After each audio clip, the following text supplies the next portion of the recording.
Olá, Oi, Renata. Letícia, tudo bem?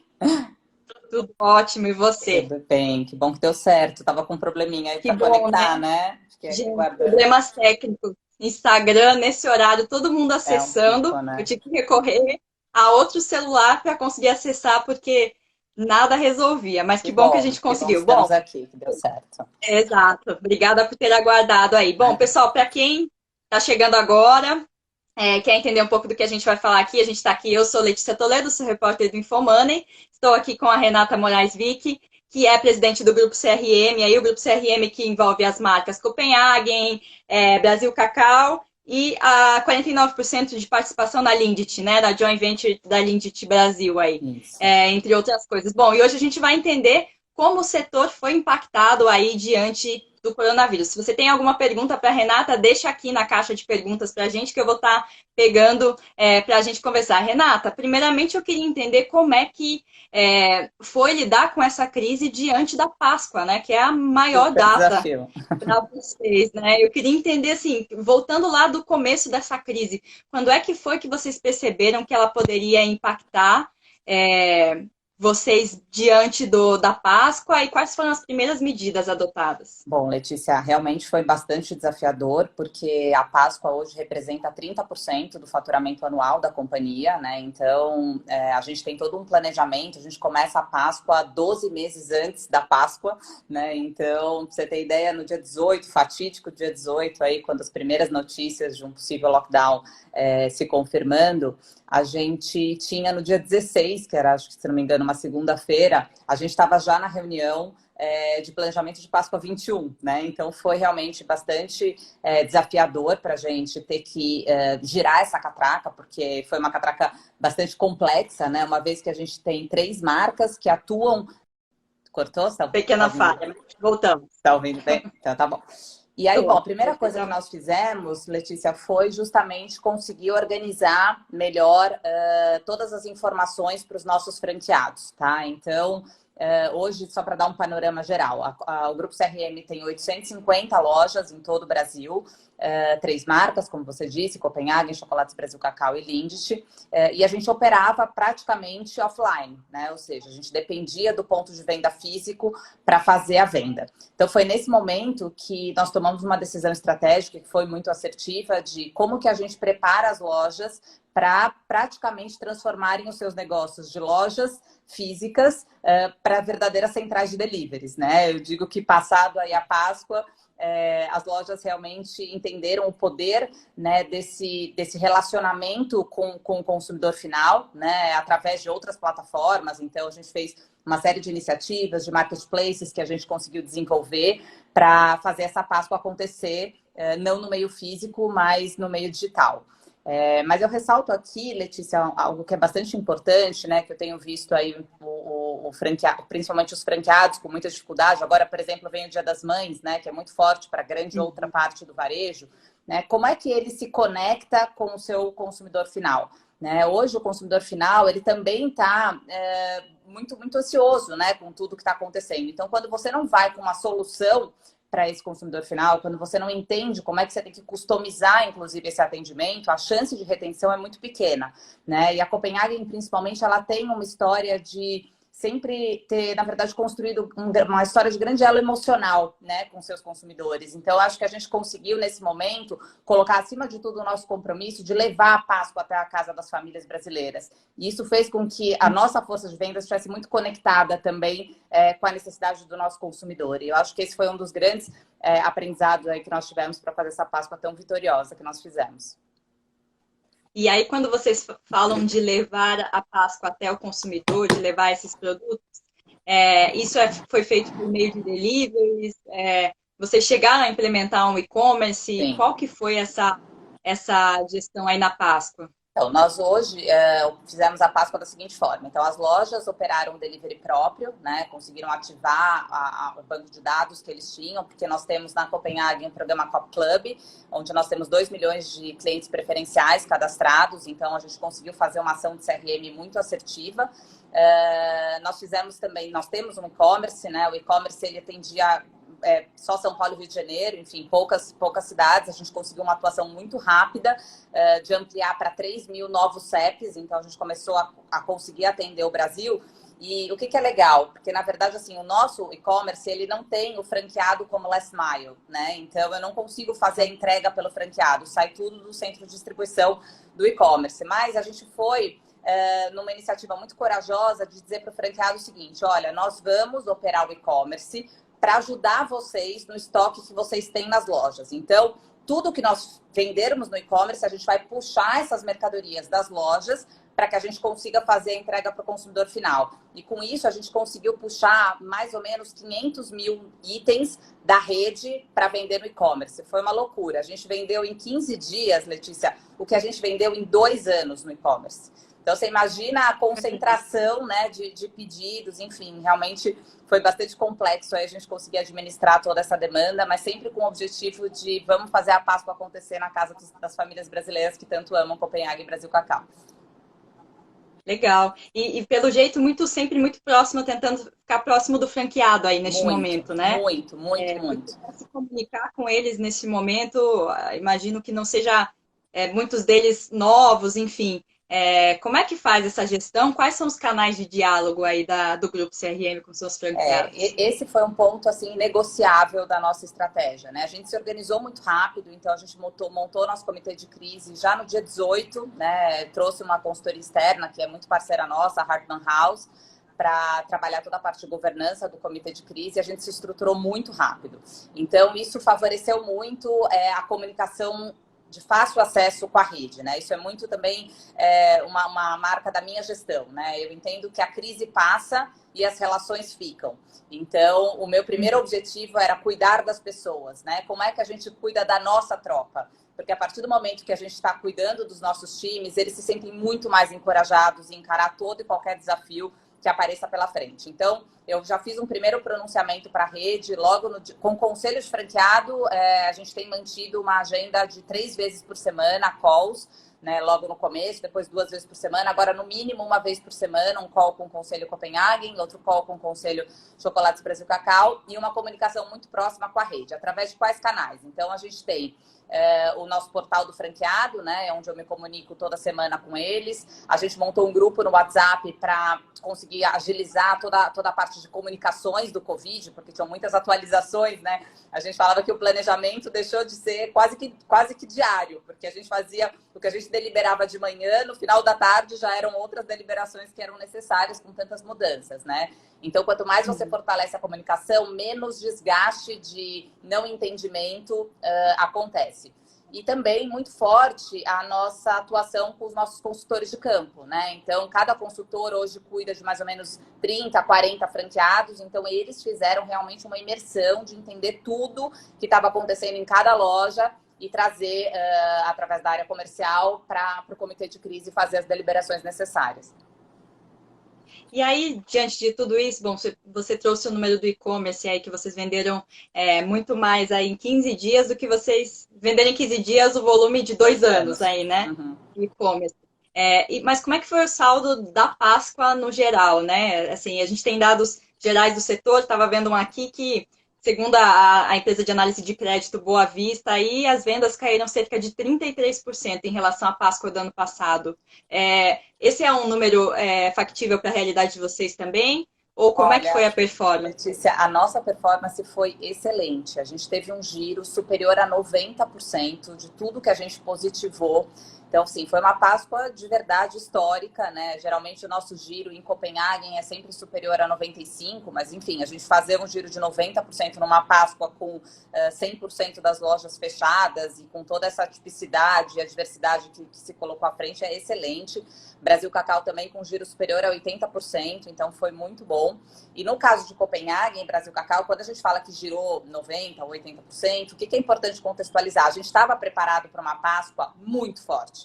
Porque a gente veio de um 2019, onde a gente crescia 2 dígitos, a gente fez um Natal onde a gente cresceu 25%, um primeiro bimestre de 20, onde a gente cresceu 13%. Então, a gente positivou nas lojas, o sell-in das lojas foi muito agressivo, né? Então, quando a gente... O e-commerce vai continuar forte? Tem novas estratégias implementadas?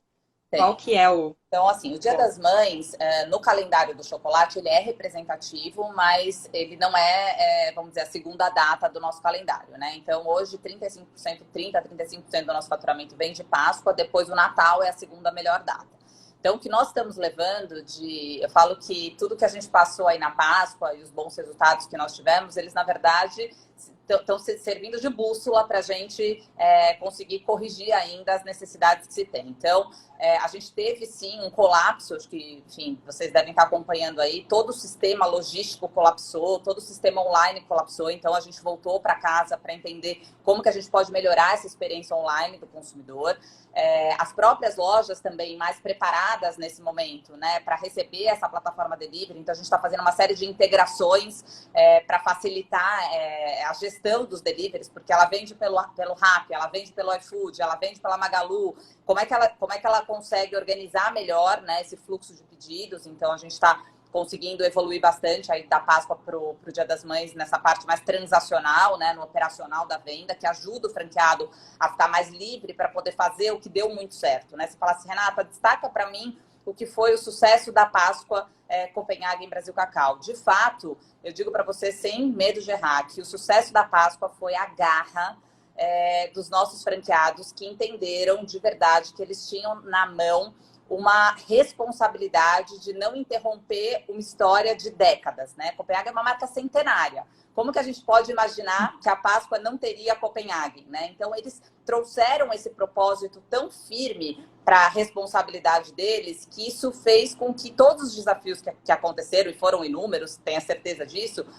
em nenhum momento fosse encarado como intransponível. Era difícil, era desafiador, mas a gente trabalhou de forma muito cooperada, com muita confiança na relação. Isso ajuda demais, né? Porque você não perde tempo discutindo ali a relação, você sente apoio no seu franqueador. Então, eles se sentiram muito apoiados, muito suportados e realmente surpreenderam.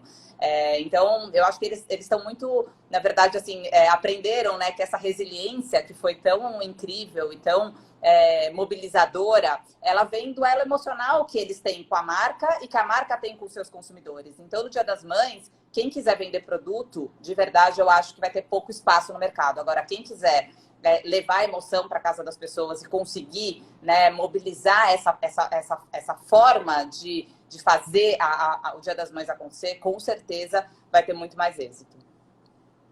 Legal, a gente discutiu isso em outras lives, né? Quer dizer, até o João Apolinário, que esteve com a gente, acho que faz umas 2 semanas, falou sobre que o consumidor não está buscando um produto, né? Não vai comprar por comprar algo neste momento de crise tão incerto que muita gente não sabe como é que vai ficar o emprego, estabilidade econômica, enfim.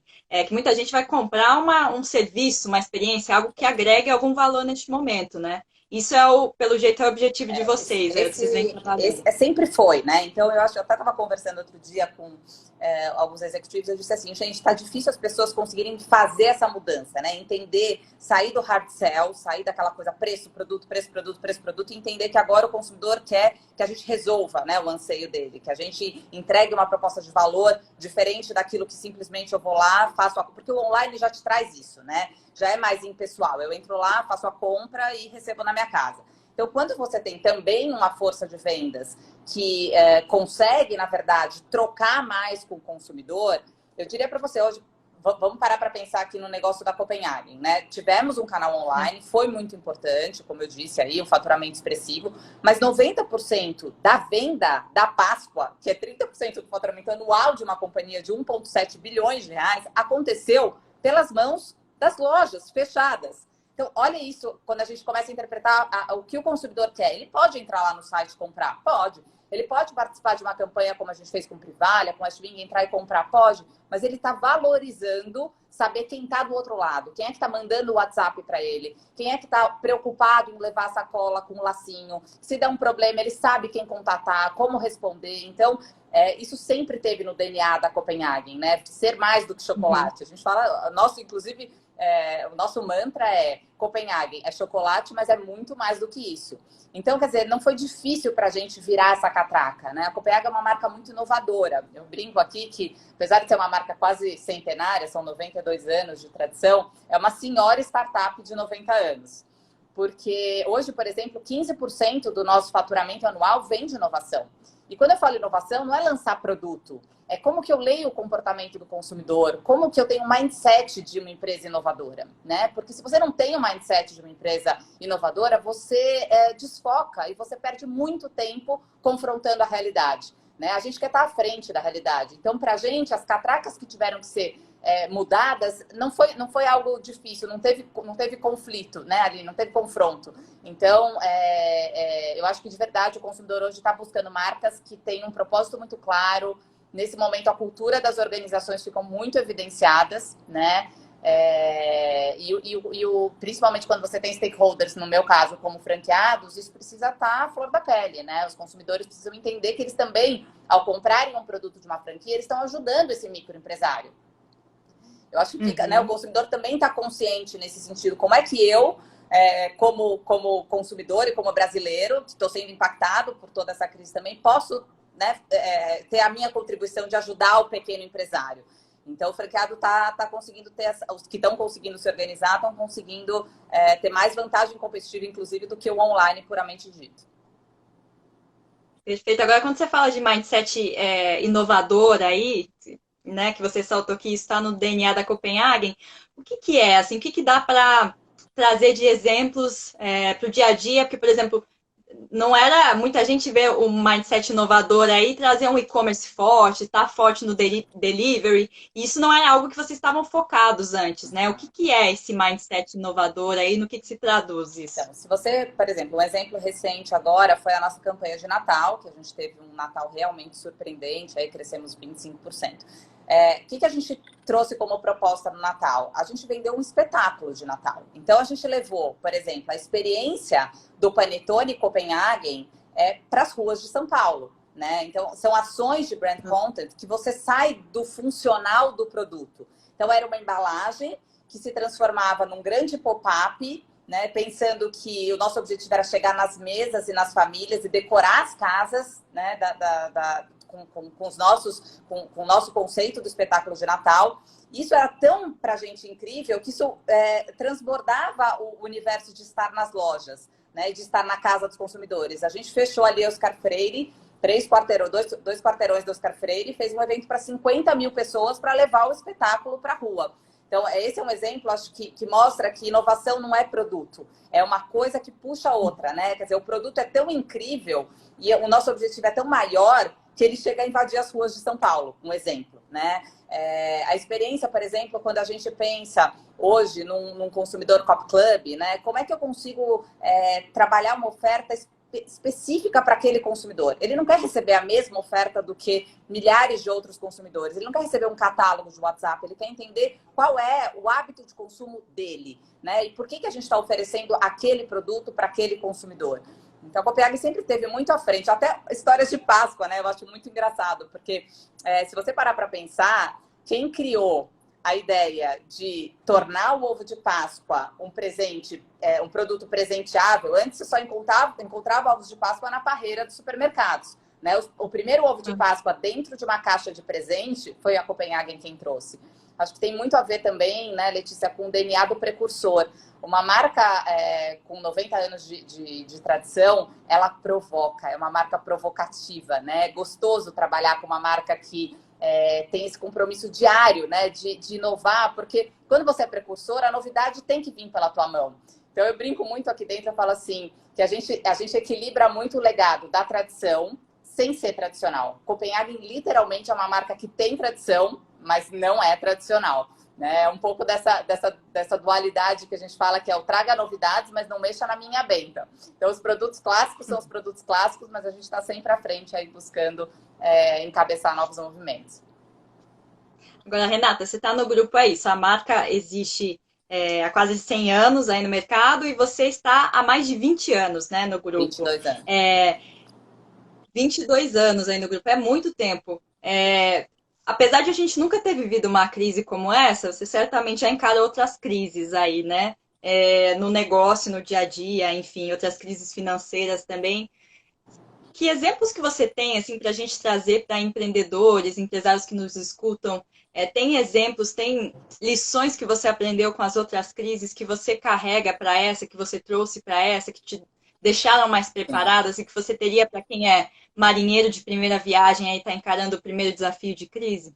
Olha, Letícia, eu acho que o ponto principal, eu passei em 2008, quando a gente empreendeu a Chocolates Brasil Cacau, foi um momento difícil, acho que foi um momento bem importante de virada, inclusive meu, né, no grupo, de colocar isso na mesa e dizer, puxa, vamos lá, a gente tem uma oportunidade de desbravar um mercado novo, acho que ali foi uma decisão estratégica muito assertiva, né, do grupo. A gente dobrou a capilaridade, pensa, antigamente nós tínhamos, na época, 250, 280 lojas Copenhagen, né? Hoje nós temos 400 lojas Copenhagen e 400 lojas Chocolates Brasil Cacau.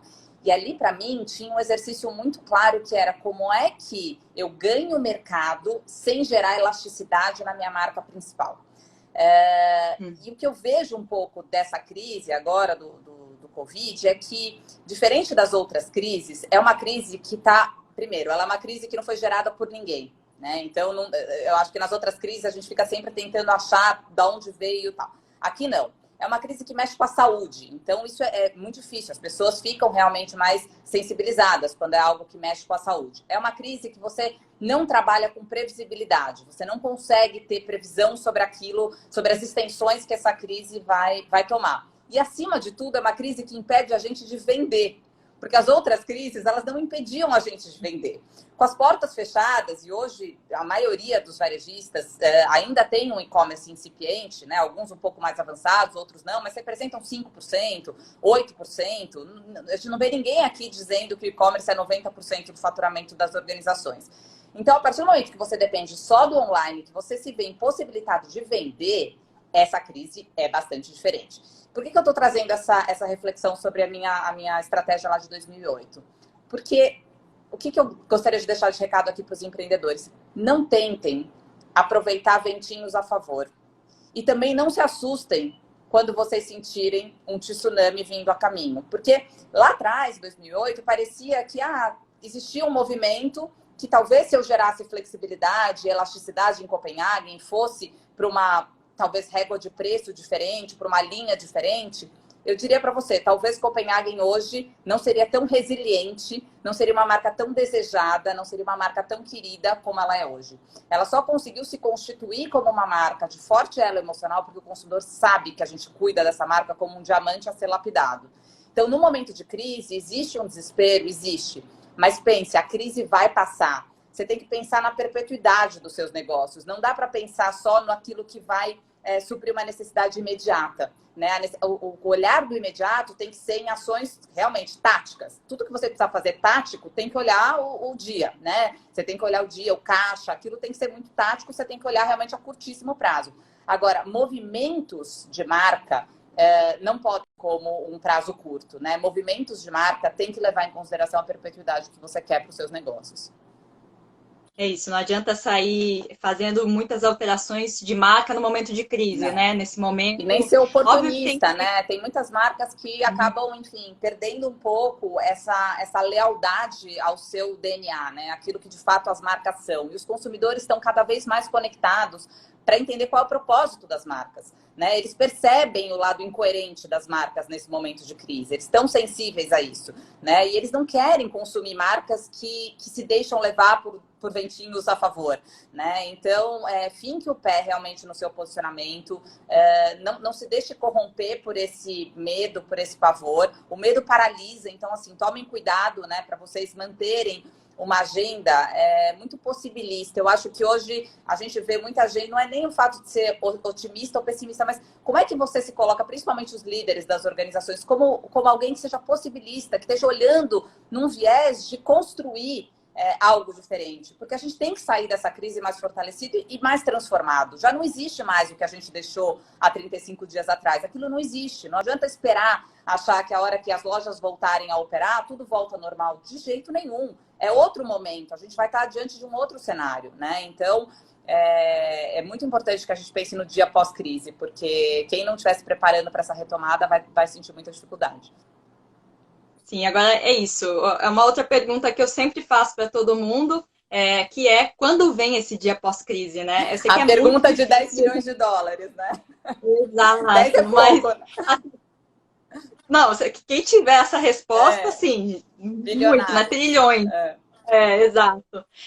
Mas assim, qual que é o planejamento que vocês hoje trabalham no Grupo CRM aí de quanto tempo o comércio fechado, né? As lojas só disponíveis aí para delivery, qual que é o planejamento? Porque é isso também, o pequeno, o médio tem dificuldade em saber quanto tempo fazer uma previsibilidade de caixa para se adequar, porque não sabe até quando a crise vai durar. Como é que vocês fazem esse planejamento? Eu Tem alguma acho que a expectativa? gente está trabalhando, Letícia, com. Eu acho que todo empresário ele tem que ele tem que traçar um cenário mais pessimista e lutar muito pelo otimista, né? Então, não adianta você ser otimista demais e, de fato, não se preparar, não ter caixa, não ter, enfim, consistência nas suas estratégias, caso realmente isso tome uma extensão maior. Então, a gente aqui se preparou para um possível, se necessário, em termos de caixa, de como a gente vai compor tudo isso, a gente se preparou até uma retomada em julho. Tá? Eu acho bastante difícil a gente levar essa extensão da crise, assim, da forma como está. Eu acho que gradativamente as coisas vão voltando ao normal. Algumas cidades já estão com as lojas abertas, né? Já tem alguns decretos aí que permitem as lojas retomarem, claro, com todos os protocolos de segurança necessários, mas a gente se preparou em termos de caixa para ficar numa dificuldade maior até julho, mas eu de verdade acredito que a partir da segunda quinzena de maio, a gente já começa, principalmente São Paulo, que está um pouco mais difícil, né, de conseguir as liberações, etc. Mas eu acredito que na segunda quinzena de maio a gente já tem um cenário bastante diferente desse que a gente está vivendo hoje. E pelo que vocês estimam aí, essa retomada ela deve ser gradual mesmo, né? É isso, não adianta franqueado, empreendedor, empresário achar que no dia que liberar as pessoas vão todas voltarem às ruas.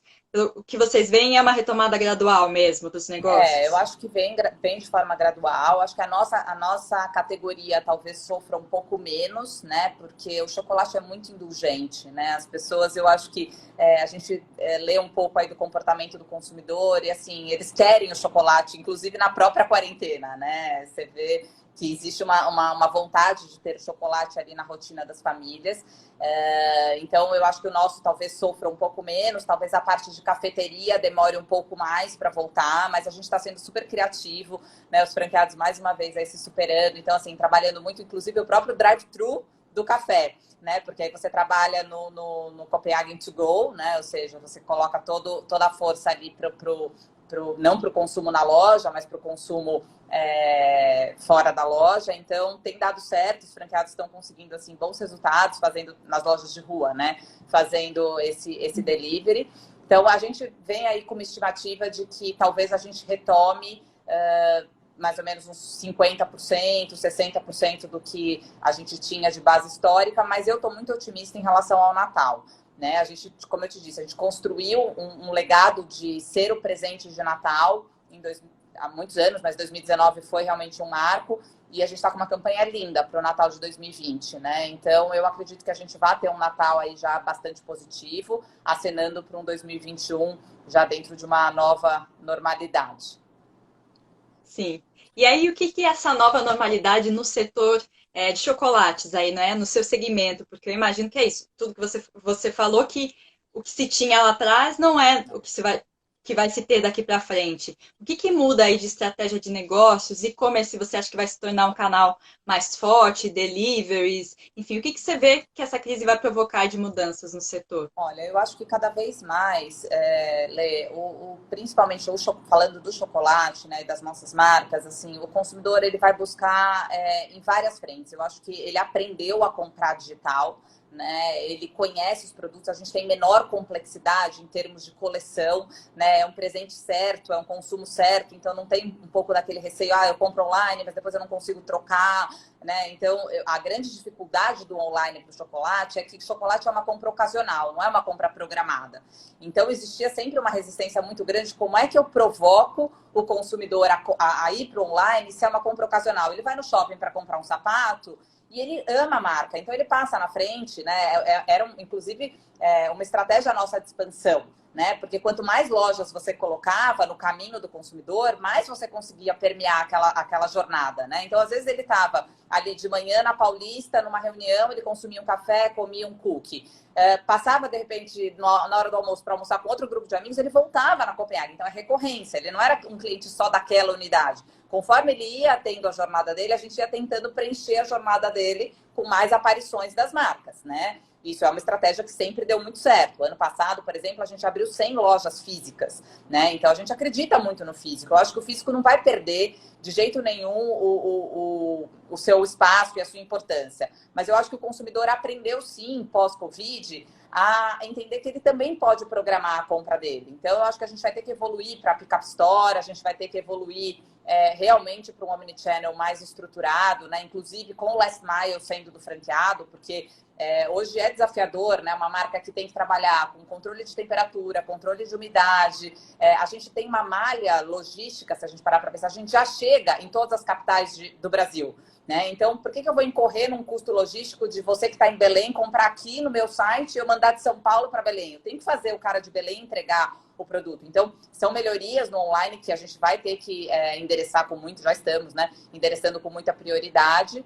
E eu acho que a gente pode ganhar muito mercado, para ser bem honesta, tá? Eu estou bastante otimista, porque eu acho que, por exemplo, quem antes, né, nem imaginava que poderia comprar Copenhague nos marketplaces que a gente se associou, vão comprar Copenhague e a partir do momento que ele voltar para o ponto de venda físico, ele não deixa de comprar, porque, de novo, ele já consumiu o produto, né? Então, não é que ele comprou o sapato e aí ele não precisa mais do sapato. Ele comprou, consumiu, gerou mais recorrência, conheceu o produto e colocou ali no hábito da família. Quando ele volta no final de semana no shopping, ele consome de novo, né? É um produto que gira muito rápido. Então, eu estou bastante otimista. Eu acho que o online ele vem, na verdade, para agregar a experiência como um todo do consumidor. Tá, vai passar a ser mais um canal Mais um ali canal. de consumo e de relação de vocês aí com os clientes. Sim. E aí, como é que ficam os planos de vocês? Eu sei que vocês tinham, a gente conversou, acho que foi no começo de fevereiro, quando nem imaginava, né, que iria estar nessa situação, mas você falava bastante na época sobre os planos de abertura de mais cafeterias, que é a Cop Coffee, aí, que é o modelo que vocês vinham investindo bastante. Tinha também lojas da Brasil Cacau, Chocolates Brasil Cacau, Lindt e Copenhagen aí previstas, né? Como é que fica esse plano de expansão aí, de abertura de lojas físicas para o restante do ano? Então, Lê, o ano passado, como eu te disse, foi um ano muito forte, né? A gente abriu 100 lojas e esse ano a gente estava drivado para fazer 125 novas lojas, inclusive já mapeadas, enfim, a gente começou o ano com 50 lojas em implantação. Então, assim, eu não tirei muito o pé do acelerador, não, tá, Lê? Eu acho que a gente tá com um bom apetite. Eu acho, inclusive, que é uma super oportunidade, aí mais um aprendizado para os pequenos empreendedores, que você tem que estar capitalizado, porque a crise te traz oportunidades, né? Então, muitos dos pontos comerciais que a gente até então não conseguia, porque não tinha vacância, não tinha disponibilidade, os preços estavam, enfim, exorbitantes. Nesse momento, quem tiver capitalizado vai poder fazer movimentos maiores, né? De comprar lojistas que, infelizmente, não vão conseguir sobreviver dessa crise, fazer ampliações de lojas, né? Porque, ou mudança de pontos estratégicos. Então, assim, eu tô com o meu time trabalhando. Claro, a gente está revendo políticas. Então, por exemplo, se eu tinha lá uma região potencial de um faturamento, por exemplo, de uma unidade de 2 milhões de reais. Putz, essa loja não vai mais faturar 2 milhões. Essa loja vai faturar, talvez, sei lá, 1,5 milhão. Bom, com 1,5 milhão que ela vai faturar, qual o custo de ocupação que eu tenho que ter? Qual é o valor máximo de luvas que eu posso pagar naquele ponto? Então, eu vivi um pouco isso na chegada de Chocolates Brasil Cacau, né? A gente conseguiu muitos bons pontos, porque, de novo, 2008, todo mundo ainda, né, com aquele receio, etc. Eu falei, é o momento certo, vamos fazer a chegada de Chocolates Brasil no Cacau no mercado. A gente estava bastante capitalizado, acho que essa é uma característica que o empreendedor tem que ter sempre muito claro, né? Caixa é fundamental, né? Na crise, fora da crise, você tem que ter caixa para conseguir ou segurar períodos mais difíceis ou expandir seus negócios em períodos que abrem oportunidades, né? Então, eu não tô muito desanimada, não. Eu tô esperançosa aí que a gente vai conseguir manter um ritmo moderado, mas sem deixar de abrir mão aí da expansão desse ano. Quer dizer, vai fazer uma expansão forte. E mesmo nas cafeterias aí, Cop Né? Coffee é um plano que continua? Cop Coffee é um pouco mais desafiador, porque realmente demanda fluxo, né? A ideia do Cop Coffee, né, que nasceu o ano passado, era justamente usar essa recorrência, né? Putz, como é que eu consigo entrar na jornada do consumidor das 8 da manhã às 10 da noite, né? O cara pode tomar 5 cafés por dia, então eu tenho que estar ali, né, nos grandes centros empresariais, então eu acho que isso muda um pouco, né? A gente vê a própria questão dos home offices, que provavelmente entra aí na rotina de muitas grandes empresas. Então, o nosso plano estava muito alicerçado, né, nesses centros empresariais. Então, talvez a gente tenha que rever onde é que, e principalmente nas áreas mais adensadas, clubes, eventos, né, que vai mudar, sem dúvida nenhuma, esse comportamento. Mas a gente ganhou um grande aprendizado, Lê, sobre a importância da... Porque o café nas lojas Copenhagen, ele já representa 30% do nosso faturamento. E esse foi um grande motivador para a gente, mais uma vez, fazer um spin-off, né? Ou seja, não continuar colocando só ali na própria Copenhagen e abrir uma nova marca.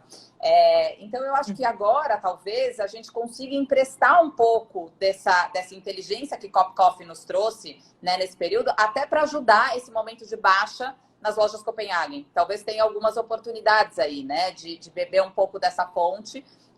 E a gente vai continuar com alguns pilotos. A gente está com 2 lojas implantadas de Cop Coffee, mais 2 em implantação. Então, a ideia é que a gente siga. A ideia era ter 15 lojas esse ano, né? 15 lojas bem importantes, assim, grandes, para a gente ver fluxo, entender comportamento, etc. Talvez a gente tenha que trabalhar com um número mais reduzido, mas não é algo que a gente vai desacelerar por completo. É só uma questão mesmo de conseguir reorganizar e entender como que vai estar esse novo comportamento.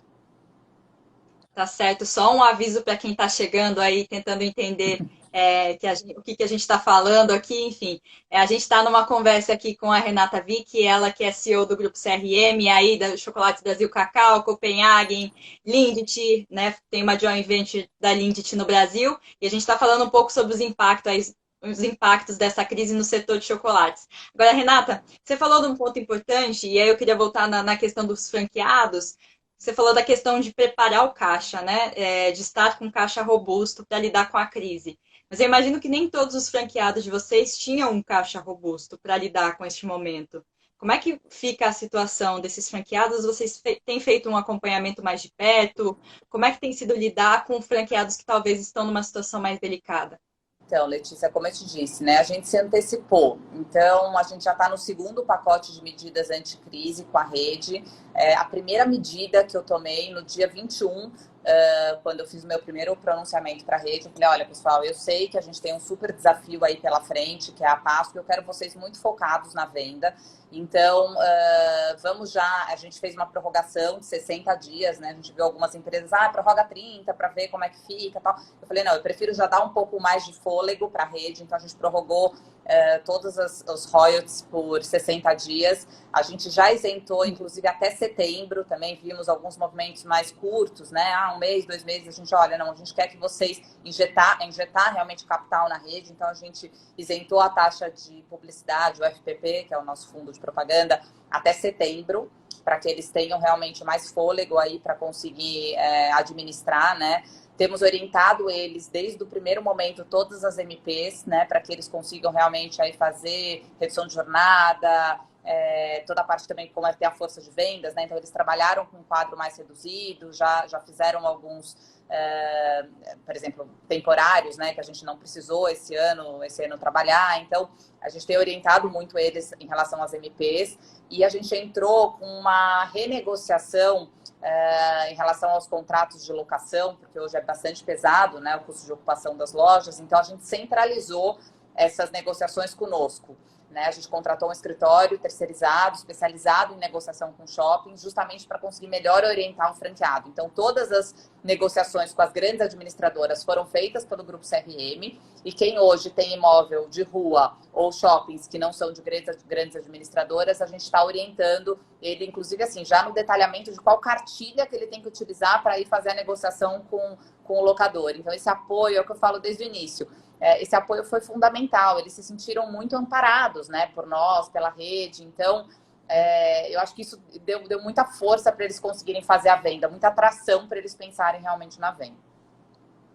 Agora, na outra ponta do negócio, como é que ficaram as fábricas? A produção de vocês foi afetada aí? Como é que está hoje Nós, a situação? nós tivemos que encerrar, né, as atividades, então desde o dia 27 a gente está sem produção. A ideia é que a gente faça uma retomada agora na primeira semana de maio, mas também com redução de jornada, enfim, trabalhando realmente só o que é essencial. Foi difícil, né? É o que eu falo, nosso negócio era bastante desafiador, porque 3 marcas, 3 estratégias completamente diferentes, pensando no consumidor, franqueados, 850 pontos de venda físico, fábrica, então foi bastante desafiador, mas eu acho que a gente foi muito rápido, né? Nós conseguimos colocar todo mundo em home office no dia 20 de março, conseguimos encerrar a fábrica no dia 27, né? E esse é mais uma demonstração do quanto a gente está cuidando das nossas pessoas, porque realmente nesse momento a gente tinha que preservar todos, né? E ter o home office, ter a paralisação das atividades industriais foi realmente necessário. Mas vocês já estavam com o estoque preparado aí pronto, Super, por exemplo, para pá. super. Não, a gente tem bastante estoque, agora é o contrário, a gente está até administrando esse problema, né? Porque além de tudo, além de todas essas questões que eu te coloquei, a gente ainda trabalha com itens perecíveis, né? Então é mais um desafio aí para nossa listinha aí de como transpor tudo isso. Então, sim, temos estoque. A Páscoa já estava 100% positivada em todas as lojas, né? Então, a gente não sofreu nenhum tipo de... As lojas não sofreram nenhum tipo de ruptura, né? Muito pelo contrário, a gente até ajudou eles no sentido de alguns pedidos que ainda davam, a gente cancelou, né, para que eles não ficassem também tão estocados. E agora a gente já começou a reabrir, já tem gente colocando pedido, já estamos atendendo, já estamos com as grades, algumas grades aí voltando ao atendimento normal. Mas sim, não houve nenhum problema em relação ao abastecimento, não.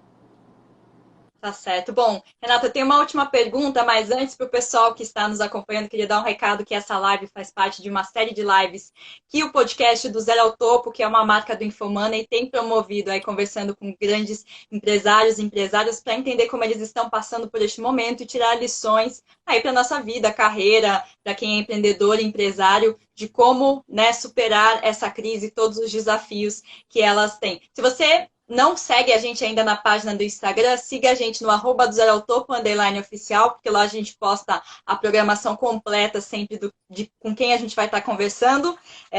Um dos últimos recados, na quarta-feira, às 6 da tarde, a gente está de volta aqui no Instagram do Infomoney, falando com o Federico Veiga, ele que é fundador da startup Cargo X de logística, para falar um pouco como é que fica o setor de abastecimento, né? Caminhoneiros espalhados por todo o Brasil, precisando abastecer aí as diferentes cidades neste momento e qual que é o desafio, né, de gerenciar tudo isso. Enfim, é na quarta-feira às 6 da tarde. Voltando para o nosso papo aqui, a última pergunta, Renata, que eu tenho para você, eu queria entender um pouco mais pessoal aí da sua carreira, da sua rotina, né? A gente conversou outras vezes, eu sei que você tem uma rotina muito regrada para conseguir dar conta de tudo que tem na sua agenda. E eu queria perguntar se essa rotina continua em momentos de crise, né? Assim, acordar 4h40 da manhã, fazer exercício, ter o tempo para o trabalho, ter o tempo para a família. Como é que você tem conseguido levar essa rotina agora? Conta pra gente como é que tá. Olha, Lê, tenho conseguido sim, acho que é um ponto, inclusive, que me ajuda muito, né, a me manter nessa energia que é tão necessária, né, principalmente porque nesses momentos eu acho que o líder é o farol da transformação, então, assim, não dá, né, pra gente, enfim, não ter a força necessária para conseguir conduzir tudo isso, então sim, só que está muito mais complexo, porque de verdade essa loucura de home office faz com que a gente trabalhe. Eu já trabalhava muito, mas agora realmente a gente está trabalhando assim quase 15 horas por dia. Então a gente começa logo 8 horas da manhã, quando é 8 horas da noite a gente ainda está em comitê, né, com uma agenda realmente bastante densa, mas está sendo produtivo, né? Então eu acho que isso traz aí retroalimenta a cadeia, né? O ruim é quando você tem uma demanda muito grande e você não consegue produzir. Eu acho que a gente fez coisas incríveis, o time está realmente assim conseguindo trabalhar de uma forma incrível, né? E é isso, tem que ter muita disciplina. Então, sim, eu acordo 4h40, começo meus treinos. Tenho trazido, inclusive, essa rotina aí de começar o dia com 15 minutinhos de atividade para o meu time, né? Então, a gente tem feito aí uma descompressão antes de começar os nossos comitês. Aí a gente vai para uma agenda fixa, eu acho que isso está ajudando muito também, ter agenda fixa, né? Então, tem o comitê de crise geral, onde todo mundo participa, depois a gente vai para atividades que são mais multidisciplinares, então entra para o comitê de vendas, finanças, gente, enfim, aí vai. E tem sido uma loucura, né? A gente fala que estamos aqui no call, de repente entra criança, entra babá, entra cachorro, e tem sido, né? As conferências têm sido sempre rodeadas aí do que está acontecendo no entorno. Mas é legal, eu acho que também mostra um acolhimento, uma forma mais empática da gente estar com as pessoas nesse momento, então tem sido muito bacana. Que bom. Bom, Renata, obrigada mais uma vez pela sua participação aqui. Para a gente, acho que é muito importante contar com grandes executivas, aí, grandes empreendedoras, empresárias, para falar sobre os desafios neste momento. E espero revê-la em breve em situação melhor aí. Com certeza. Obrigada, parabéns. Tenho assistido as lives, estão incríveis. Muito inspirador. Eu acho que nesse momento, até gostaria de deixar esse recado, que eu nunca vi o empresariado trabalhando de forma tão cooperada. E esse é um grande presente que a gente ganhou, né? A capacidade que a gente tem de, quando a gente compartilha conhecimento, a gente multiplicar o sucesso de tantas outras pessoas é incrível. Então, parabéns para todos que estão dando essa oportunidade e para os meus colegas também, que, enfim, estão vindo, estão contando, estão falando das suas vulnerabilidades, estão trabalhando com muita transparência. Isso ajuda muito quem está aí do outro lado. Então, espero ter contribuído um pouquinho no dia de hoje. Com certeza. Obrigada para todo mundo que nos acompanhou. A gente volta na quarta-feira. Bom feriado a todos. Até a próxima. Fica com Deus. Beijo. Tchau, tchau.